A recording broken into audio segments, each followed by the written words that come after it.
আসসালামু আলাইকুম, স্বাগত জানাচ্ছি আরটিভি সন্ধ্যা সংবাদে। আপনাদের সাথে আছি আমরা দুজন, আমি পারভিন মিতু এবং আমি সৈয়দা সাদিয়া বেনাজির। নির্বাচন বানচালে নানা ফাঁদ পাতা হচ্ছে জানিয়ে কোনো ফাঁদে পা না দিতে নেতাকর্মীদের সতর্ক করেছে বিএনপি। দলটির চেয়ারপারসন বেগম খালেদা জিয়ার ৮১তম জন্মদিন উপলক্ষে আয়োজিত অনুষ্ঠানে নেতারা বলেন, জনগণ ভীত স্বতন্ত্র হয় এমন কার্যক্রম থেকে সবাইকে বিরত থাকতে হবে। রুদ্র রফিকের report. BNP chairperson Begum Khaleda জিয়ার ৮১তম জন্মদিন উপলক্ষে নয়াপল্টনে কেন্দ্রীয় কার্যালয়ে আয়োজন করা হয় দোয়া ও মিলাদ মাহফিল। আমাদের মাতাকে পরিপূর্ণ সুস্থ করে এই দেশ। এতে যোগ দিয়ে গণতন্ত্র প্রতিষ্ঠায় বেগম জিয়ার আত্মত্যাগের কথা তুলে ধরেন নেতারা। আমরা বুঝতে পেরেছি যে নাকি ওই সময় খাদ্যদ্রব্যের সঙ্গে বোধহয় কোনো বিষাক্ত কোনো জিনিস মিশিয়ে দেওয়া হতো।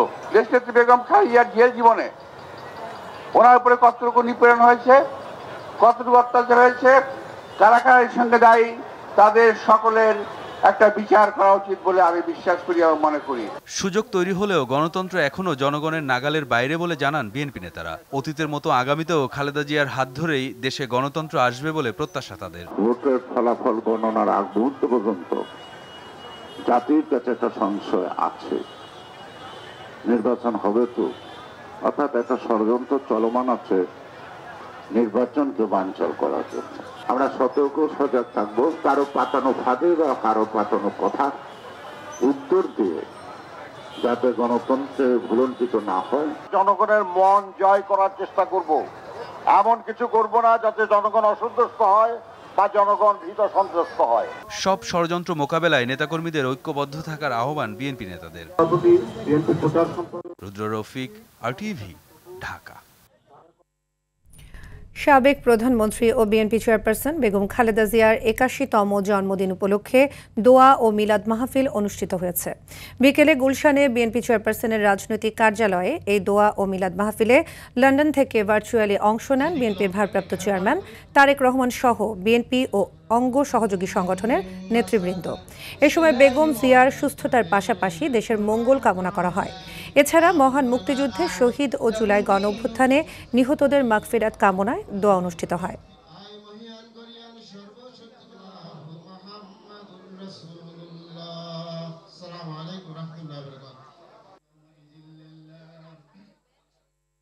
বিএনপি চেয়ারপারসন বেগম খালেদা জিয়াকে জন্মদিনের শুভেচ্ছা জানিয়ে ফুলের তোড়া পাঠিয়েছেন প্রধান উপদেষ্টা অধ্যাপক ডক্টর মোহাম্মদ ইউনূস। বিকেলে বিএনপির স্থায়ী কমিটির সদস্য অধ্যাপক ডক্টর এজেডএম জাহিদ হোসেন এ কথা জানান। তিনি বলেন, অন্তর্বর্তীকালীন সরকারের প্রধান উপদেষ্টার কার্যালয়ের কর্মকর্তারা গুলশানে বেগম খালেদা জিয়ার বাসায় ফুলের তোড়া নিয়ে গেছেন।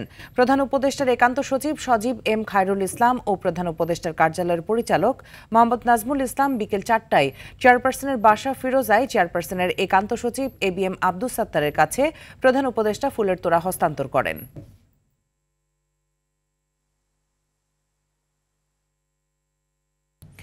স্বৈরাচার এরশাদ কিংবা ফ্যাসিবাদ হাসিনার বিরুদ্ধে আপোষহীন লড়াইয়ের নেতৃত্ব দিয়ে বরাবরই আলোচনায় বেগম খালেদা জিয়া। ক্ষমতাসীনদের বিরুদ্ধে দাঁড়িয়ে চড়া মূল্য দিতে হয়েছে তাকে, তবু অন্যায়ের সঙ্গে আপোষ না করে খেতাব পেয়েছেন আপোষহীন নেত্রী। ৮০ পেরিয়ে ৮১ বছরে পা দিলেও দলীয় প্রধানের জন্মদিনে বিগত দিনের মতো এবারও নেই আড়ম্বরপূর্ণ কোনো আয়োজন। মায়েদুর রহমান রুবেল তুলে ধরছেন খালেদা জিয়ার সংগ্রামী জীবনের খণ্ডচিত্র। ৫৬,০০০ বর্গমাইলের বাংলাদেশের ৫৪ বছরের রাজনীতির আকাশে অনেকের নাম থাকলেও বেগম খালেদা জিয়ার নাম জড়িয়ে আছে অনন্য উচ্চতায়। ১৯৪৫ সালের ১৫ই আগস্ট দিনাজপুরে বাবা ইস্কান্দার মজুমদার এবং মা বেগম তৈয়বা মজুমদারের ঘর আলোকিত করে জন্ম নেয় খালেদা খনম পুতুল। ৩ ভাই ২ বোনের মধ্যে পুতুল ছিলেন তৃতীয়। তাদের আদিনিবাস ফেনীতে। ১৯৬০ সালে সেনা কর্মকর্তা জিয়াউর রহমানের সাথে বিবাহ বন্ধনে আবদ্ধ হন। তাদের ঘরে জন্ম নেন তারেক রহমান ও আরাফাত রহমান।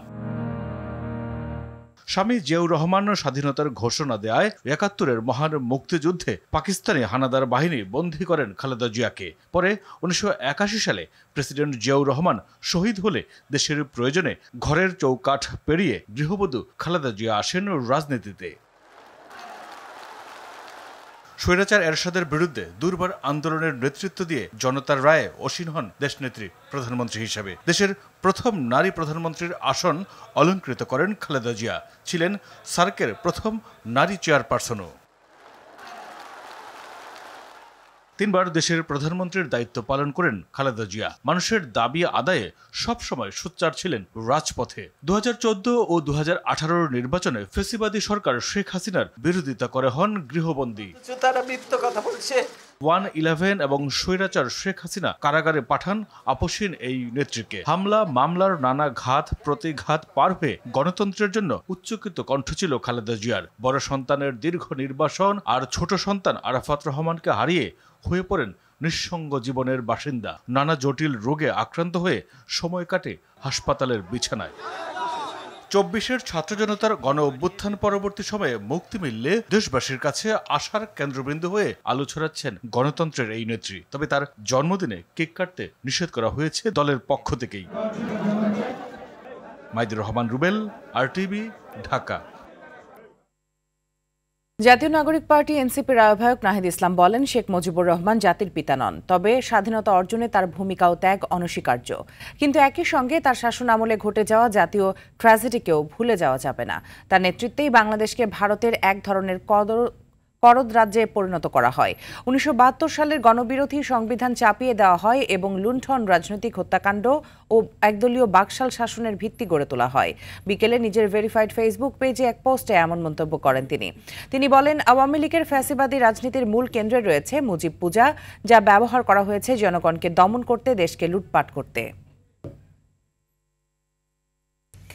ফেব্রুয়ারিতেই নির্বাচন হবে এবং কোনো শক্তি নির্বাচন অনুষ্ঠানকে বাধাগ্রস্ত করতে পারবে না বলে মন্তব্য করেছেন প্রধান উপদেষ্টার প্রেস সচিব শফিকুল আলম।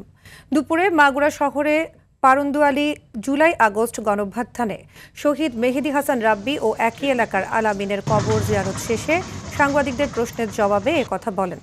এরই মধ্যে নির্বাচন পরিচালনার সাথে সম্পৃক্ত সব দপ্তর বিষয়টি নিয়ে কাজ করছে বলে জানান তিনি।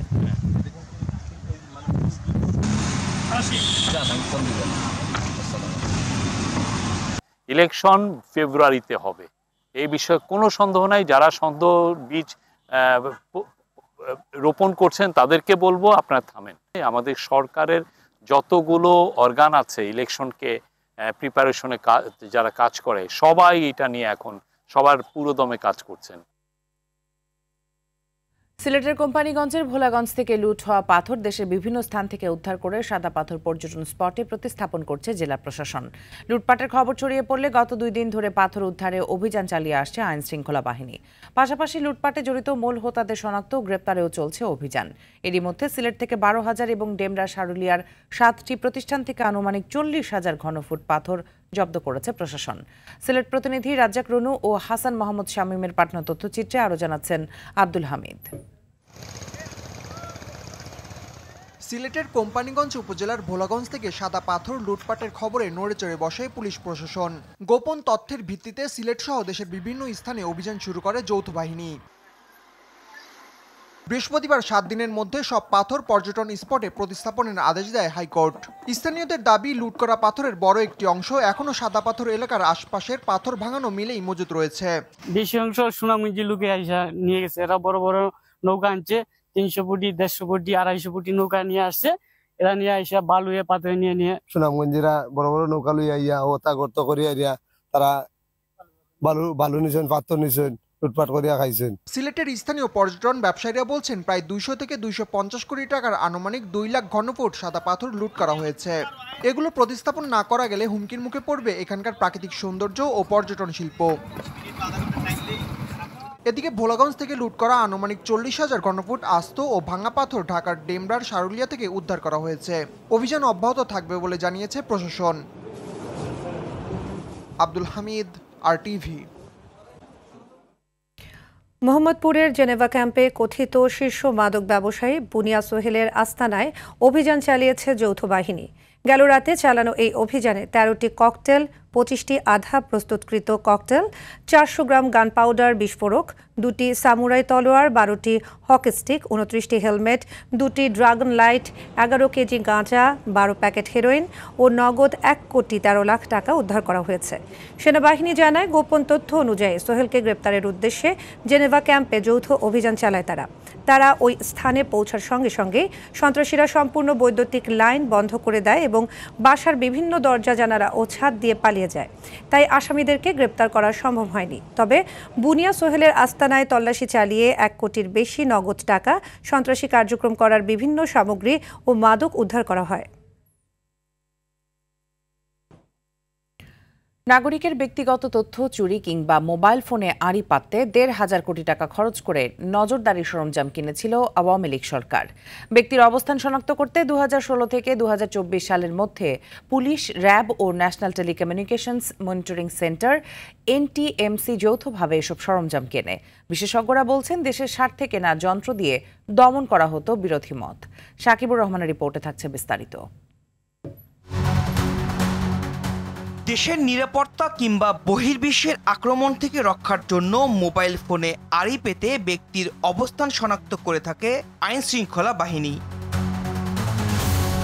বাংলাদেশেও এর ব্যতিক্রম নয়। পরিচয় শনাক্তে ILIS, GPS ট্র্যাকার, স্যাটেলাইট যোগাযোগ বিশ্লেষণ যন্ত্র, কথোপকথনে থাকা ব্যক্তিদের শনাক্ত পদ্ধতি এবং ম্যান ইন দ্য মিডল টুল সহ বিভিন্ন প্রযুক্তি নির্ভর সরঞ্জাম কেনে বিগত ফ্যাসিস্ট সরকার, যেখানে খরচ হয়েছে 1,500 কোটি টাকারও বেশি। বিশেষজ্ঞরা বলছেন, অভ্যন্তরীণ আইনশৃঙ্খলা পরিস্থিতি ও বৈদেশিক গোয়েন্দা বৃত্তি এবং সার্বভৌমত্ব রক্ষায় এমন যন্ত্রের দরকার আছে, তবে ব্যবহারে থাকতে হবে স্বচ্ছতা। কী কারণে ট্রিগার করা হলো, এর সঙ্গে তৎসংশ্লিষ্ট কোন গোয়েন্দার কোন পরিচালক এর সাথে সম্পৃক্ত, এটা যখন জবাবদিহিতার আওতাধীন আসবে তখন এর যচ্ছেতায় ভাবে যে কাউকে আপনি চাইলে ট্রিগার করতে পারবেন না। ইলেকট্রনিক গোয়েন্দা সংস্থাকে নিষ্ক্রিয় করলে এটা কিন্তু আমাদের জন্য সুফল বয়ে আনবে না। সমাজ ও অপরাধ বিশেষজ্ঞ ডক্টর তহিদুল হক বলছেন, রাষ্ট্রযন্ত্রের অপব্যবহারের কারণে নিরাপত্তা নিশ্চিত হয়নি, বরং খর্ব হয়েছে মানুষের মত প্রকাশের স্বাধীনতা। দুটি জায়গাতেই, একটি হচ্ছে যে নিরাপত্তার যে প্রসঙ্গ এবং আমার যে যথাযথভাবে এই কাজটি সম্পন্ন করা, দুটির কোনোটি পরিপূর্ণভাবে হয়নি। তার মানে দুই জায়গাতেই একটা বড় ধরনের ব্যত্যয় লক্ষ্য করা যাচ্ছে। তো এই ব্যত্যয়গুলোর আমরা চাই যাতে পুনরাবৃত্তি না ঘটে। বিগত সরকারের আমলে যত গুম খুন হয়েছে তার জন্য NTMC দায় এড়াতে পারে না বলে মনে করেন তানভীর জোহা। স্বরাষ্ট্র মন্ত্রণালয়ের অধীনস্থ NTMC এটার জন্য দায়ী এবং তারা এই জাতীয় কাজ করেছে। এবং বিগত সরকারের সময় যত গুম খুনের যে বিষয়গুলো রয়েছে সেগুলো যদি আমরা তদন্ত করি তাহলে অবশ্যই NTMC তার রুল থেকে বের হয়ে আসতে পারবে না। যে কোনো কারণে আপনি যে কোনো দল করলেই আপনি ট্রিগার হবেন, এটার কোনো বৈজ্ঞানিক এবং আইনি ভিত্তি নেই। অপরাধ বিশেষজ্ঞরা মনে করেন, এসব প্রযুক্তি ক্রয় করতে টেন্ডারের নামে দেয়া হয়েছে রাজনৈতিক সুবিধা। টেন্ডারের নামে কাউকে খুশি করা, কাউকে আর্থিক সুবিধা দেওয়া, রাজনৈতিকভাবে প্রভাবিত হয়ে এই প্রসঙ্গগুলোর আমরা যেরকম পুনরাবৃত্তি চাই না, পাশাপাশি এই কাজগুলো যারা করেছেন, যারা সহযোগিতা করেছেন কিংবা এই সহযোগিতা করে যারা অর্থের ভাগ নিয়েছেন, সুযোগ পেয়েছেন, এদেরকে চিহ্নিত করে এদের বিরুদ্ধে ব্যবস্থা গ্রহণ করতে হবে। নিরাপত্তার জন্য কেনা এসব যন্ত্রের সঠিক ব্যবহার নিশ্চিত করা না গেলে মানবাধিকার হুমকির মুখে পড়বে বলে মনে করেন বিশ্লেষকরা। পুরো কার্যক্রমকে সঠিক ধারায় পরিচালিত করবেন। সাকিবুর রহমান, RTV, ঢাকা। বাজারে হঠাৎ করে অস্বাভাবিক বেড়েছে সব ধরনের সবজির দাম। বেশিরভাগের দামই 100 টাকার ঘরে। বেড়েছে ফার্মের মুরগির ডিমের দামও। আর আগে থেকেই চড়া চালের বাজার। গত 8 বছরে বিশ্ব বাজারে কমলেও বিপরীত চিত্র দেশে। আরও জানাচ্ছেন আলবান খান। সাপ্তাহিক ছুটির দিন হওয়ায় অন্যান্য দিনের চেয়ে কয়েক গুণ ক্রেতা রাজধানীর কাউরান বাজারে। পণ্য সরবরাহ তুলনামূলক বেশি। পর্যাপ্ত যোগান থাকার পরও সবজির দাম নিয়ে আছে হেরফের। বেশি দামে বিক্রি করলেও ক্যামেরা দেখলেই দাম কমিয়ে বলছে বিক্রেতারা। বড়বড়ির দাম ঠিক আছে 80 টাকা মাত্র, না 100 করে বিক্রি করতেছেন বলেন? আরে 80 টাকা 100 টাকা। আরে বলছেন না, রাগই বল। সবজির দাম আগের তুলনায় কেজিতে 10 টাকা 20 টাকা 30 টাকা অনেক এক্সট্রা দাম। সো এখন মানুষে খাইতেছে খুব কম, লোক আসে খুব কম। সপ্তাহের ব্যবধানে কেজিতে 10 থেকে 20 টাকা বেড়েছে বিভিন্ন ধরনের মুরগির দাম। যে ইনকামের মতো আমরা বাজার করতে গেলে কিছু পাই না, একটু ডাল ভাত খাইও বাঁচতে আমাদের কষ্ট হইতেছে। বাজেট যেটা নিয়ে আসে মনে হয় যে আজকে এত টাকা বাজেটে আমার কাজ হয়ে যাবে, দেখা যাচ্ছে না আমি বাসা থেকে আবার টাকা আনা লাগতেছে। গত 8 বছরে বিশ্ব বাজারে চালের দাম কমলেও বেড়েছে দেশে। এ নিয়ে অজুহাতের শেষ নেই বিক্রেতাদের। এলসি চালগুলো বাজারে ঢুকে তখন অ্যাভেলেবেল হইলে তখন দেখা যায় আরও কম হবে। যেমন 72 টাকা 70 টাকার মিনিংয়ে হয়ে গেছে 80-82 টাকা। 2200 টাকা নিতাম বস্তা, এগুলা আর 2500 টাকা আজকে। আমরাও তো কিনতে পাচ্ছি, কিন্তু সাধারণ মানুষের জন্য ভেরি ডিফিকাল্ট। বাজার সহনীয় রাখতে সরকারের কঠোর নজরদারি চায় ভোক্তারা। আমরা গরিব মানুষ, আমাদের ক্রয়ের ভিতরে যদি না থাকে তা আমরা কিভাবে কিনবো? আলোয়ান খান, RTV, ঢাকা। রাজশাহীর পবা উপজেলার বামুনশিকর এলাকায় একই পরিবারের 4 জনের মরদেহ উদ্ধার হয়েছে। নিহতরা হলেন মিনারুল ইসলাম, তার স্ত্রী স্বাধীনা বেগম, সন্তান মাহিম ও মিথিলা। নিহতের শ্বশুর আব্দুল মালিক বলেন, মিনারুল কৃষিকাজ করতেন। 4 জনের মধ্যে উত্তরের ঘরে পাওয়া গেছে মা ও মেয়ের মরদেহ, আর দক্ষিণের ঘরে ফ্যানের সঙ্গে ঝুলন্ত অবস্থায় বাবা মিনারুল এবং ছেলের মরদেহ পাওয়া যায়। এ বিষয়ে মাটিয়ার থানার ভারপ্রাপ্ত কর্মকর্তা আব্দুল মালিক জানান, মানসিক হতাশাগ্রস্ত ও ঋণের জন্য এ ঘটনা ঘটতে পারে। ময়নাতদন্তের জন্য মরদেহ রাজশাহী মেডিকেল কলেজ হাসপাতালে মর্গে পাঠানো হয়েছে।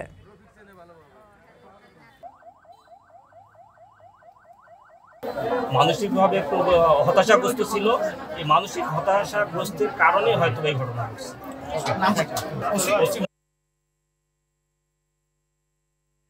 শরৎপুরে বাইরের অ্যাম্বুলেন্স আটকে রাখায় অসুস্থ এক নবজাতকের মৃত্যু হয়েছে। গেল রাতে শরৎপুর পৌরসভার চৌরঙ্গি মোড়ে এই ঘটনা ঘটে। নিহত স্বজনদের অভিযোগ, ডামুডা উপজেলার কানেশ্বর এলাকার নূর হোসেন সর্দারের স্ত্রী রুমা বেগম স্থানীয় একটি বেসরকারি হাসপাতালে এক ছেলে সন্তানের জন্ম দেন। তবে জন্মের পর অসুস্থ থাকায় চিকিৎসকের পরামর্শে শিশুটিকে ঢাকা নেয়ার জন্য 5000 টাকায় একটি অ্যাম্বুলেন্স ভাড়া করেন। শিশুটিকে নিয়ে ঢাকার উদ্দেশ্যে যাত্রা করলে স্থানীয় অ্যাম্বুলেন্স চালক সবুজ দেওয়ান ও আবু তাহির দেওয়ান গাড়িটিকে আটকে দেয়। এক পর্যায়ে ঢাকাগামী অ্যাম্বুলেন্স ও স্বজনদের শারীরিকভাবে লাঞ্ছিত করা হয়। দীর্ঘ 40 মিনিট আটকে থাকার পর ঘটনাস্থলে শিশুটির মৃত্যু হয়। এই ঘটনায় অভিযুক্তদের গ্রেপ্তার ও শাস্তির দাবি জানিয়েছে রোগীর স্বজনরা। সক্রিয় রাজনীতিতে যুক্ত হতে চান না ডক্টর মোহাম্মদ ইউনূস। সম্প্রতি মালয়েশিয়া সফরে গিয়ে দেশটির রাষ্ট্রীয় বার্তা সংস্থা বার্নামাকে দেয়া সাক্ষাৎকারে কথা জানান বাংলাদেশের অন্তর্বর্তী সরকার প্রধান। এ সময় তিনি জানান, সংস্কারের যে লক্ষ্য নিয়ে অন্তর্বর্তী সরকার গঠিত হয়েছে সেটি বাস্তবায়নে কাজ চলমান রয়েছে। এছাড়াও দেশ সঠিক পথে এগিয়ে যাওয়ায় আগামী বছরের ফেব্রুয়ারিতে নির্বাচন আয়োজনে অন্তর্বর্তী সরকার প্রস্তুত বলেও সাক্ষাৎকারে জানান তিনি। আসন্ন নির্বাচনে বাংলাদেশের মানুষ ভোটাধিকার প্রয়োগের মাধ্যমে জনপ্রতিনিধি বেছে নেওয়ার সুযোগ পাবে বলে আশা করেন প্রধান উপদেষ্টা। ভগবান শ্রীকৃষ্ণের জন্মাষ্টমী উপলক্ষে প্রতি বছরের মতো দুদিনের অনুষ্ঠান সূচি গ্রহণ করেছে বাংলাদেশ পূজা উদযাপন পরিষদ ও মহানগর সার্বজনীন পূজা কমিটি। আগামীকাল সকাল থেকে দেশ ও জাতির মঙ্গল কামনা করে জন্মাষ্টমীর আনুষ্ঠানিকতা শুরু হবে। সকালে সাংবাদিকদের সাথে মতবিনিময় সভায় এই ঘোষণা দেন মহানগর সার্বজনীন পূজা উদযাপন কমিটির সভাপতি জয়ন্ত কুমার দেব। এ সময় সারা দেশে সকালে শোভাযাত্রা হলে দুপুর 12টার মধ্যে এবং বিকেলের শোভাযাত্রা হলে সন্ধ্যার আগেই তা শেষ করতে সকলকে অনুরোধ জানান তিনি। মতবিনিময় সভায় বক্তারা সাম্প্রতিক সাম্প্রদায়িক হামলা, প্রতিমা ভাঙচুর, জবরদখল ও ধর্ম অবমাননার অভিযোগে সহিংসতার ঘটনায় গভীর শঙ্কা প্রকাশ করেন। উজান থেকে নেমে আসা পাহাড়ি ঢল ও কয়েকদিনের টানা প্রবল বৃষ্টির কারণে কুড়িগ্রামের তিস্তা, দুধকুমার ও ব্রহ্মপুত্র নদসহ সবকটি নদ নদীর পানি বৃদ্ধি অব্যাহত রয়েছে। লালমনিরহাট পানি উন্নয়ন বোর্ড বলছে, আগামী 24 ঘন্টায় এ অঞ্চলে ভারী বর্ষণ ও উজানের ঢল বয়ে যেতে পারে। এতে উত্তরাঞ্চলের নদ নদীর পানি বৃদ্ধি পেয়ে বিপদসীমা অতিক্রম করতে পারে। বগুড়ায় যমুনা নদীতে অব্যাহত পানি বৃদ্ধিতে উপজেলার শহরাঞ্চলের নিচু এলাকা প্লাবিত হতে শুরু করেছে। কুষ্টিয়ায় অন্তত 20,000 মানুষ পানিবন্দী হয়ে পড়েছে। উপজেলা প্রশাসনের তথ্য মতে এখন পর্যন্ত 573 হেক্টর জমির বিভিন্ন ফসল পানিতে তলিয়ে গেছে। এদিকে ভোলায় জোয়ারের পানিতে প্লাবিত হয়েছে ইলিশা ঘাট। সাফ অনূর্ধ্ব-17 নারী চ্যাম্পিয়নশিপে অংশ নিতে ভুটান পৌঁছেছে বাংলাদেশ নারী ফুটবল দল। সকালে দ্রুক এয়ারওয়েজের একটি ফ্লাইটে বাংলাদেশ ছেড়ে যায় মাহবুবুর রহমান লিটুর দল। দুপুর 1টায় ভুটান পৌঁছায় লাল সবুজের মেয়েরা। এবারের আসরে শিরোপা ধরে রাখার লক্ষ্যে ভুটান গেছে বাংলাদেশ। ডিফেন্ডিং চ্যাম্পিয়ন হিসেবে বাংলাদেশই এবারের আসরে ফেভারিট হিসেবে মাঠে নামবে। 4 দলের এই টুর্নামেন্ট শুরু 20 আগস্ট। উদ্বোধনী দিনে স্বাগতিক ভুটানের বিপক্ষে মাঠে নামবে লিটুর দল। আসরে লাল সবুজের অন্য 2 প্রতিপক্ষ ভারত ও নেপাল। দুর্নীতি ও অবহেলায় ভঙ্গুর অবস্থায় থাকা নারায়ণগঞ্জের ওসমান আলী স্টেডিয়াম সংস্কারের জন্য অবশেষে নতুন প্রকল্প পাশ হয়েছে। ভেন্যুটিতে আধুনিক সুযোগ সুবিধা ফিরিয়ে আনতে এই উদ্যোগ নিয়েছে সরকার। এতে জেলার ক্রীড়াঙ্গনের হারানো জৌলুস ফিরবে আশা খেলোয়াড়দের। নারায়ণগঞ্জ প্রতিনিধি আনোয়ার হাসানের তথ্যচিত্রে রাফি আমিনের রিপোর্ট। ফুটবলের মনে মুন্না এমিলি কিংবা চুন্নু থেকে শুরু করে ক্রিকেটের শাহাদাত নাজমুল ইসলাম অপুরা উঠে এসেছেন এই নারায়ণগঞ্জ থেকেই। অথচ সময়ের পরিক্রমায় জেলাটি হারাচ্ছে ক্রীড়া জগতের জৌলুস। সংকট ন্যূনতম মানের স্টেডিয়ামেরও। যেখানে ব্যর্থতার আক্ষেপ নিয়ে দাঁড়িয়ে ওসমান আলী স্টেডিয়াম, এক সময়ে সম্ভাবনাময়ী স্টেডিয়ামটির অবস্থা এখন নাজুক। প্লেয়াররা যখন প্র্যাকটিস করে টায়ার্ড হয়ে যায়, পানি খাওয়ার একটা ব্যবস্থা নেই কোনো এখানে। মাঠে একটা ড্রেসিং রুম নাই, মাঠে ঘাস নাই, কিছু নাই। এটা একটা মাদকের আখড়া হয়ে আছে, সকাল থেকে আপনার রাত্র পর্যন্ত কন্টিনিউ চলে, মাদক চলে। শুধু সুযোগ সুবিধার অভাবই নয়, স্টেডিয়ামটির গ্যালারি, মাঠের ঘাস কিংবা বাউন্ডারি নিয়ে আক্ষেপের কমতি নেই। আর পাশেই দাঁড়িয়ে থাকা অর্ধনির্মিত আউটার স্টেডিয়ামটি দিচ্ছে অবহেলা আর দুর্নীতির প্রমাণ। বিগত 20 বছর যাবত এই মাঠের টাকা কয়েকবার বরাদ্দ হয়েছে। রাজনীতি নেতৃবৃন্দর ব্যর্থতার কারণে আমরা এখানে আনতে পারি না এই টাকাটা। আমি আশা করব এখন যারা জেলা ক্রীড়া সংস্থা আছে আমাদের মাঠটা ঠিক করে দেব। জেলা প্রশাসক জানালেন শীঘ্রই শুরু হবে স্টেডিয়াম সংস্কার কাজ।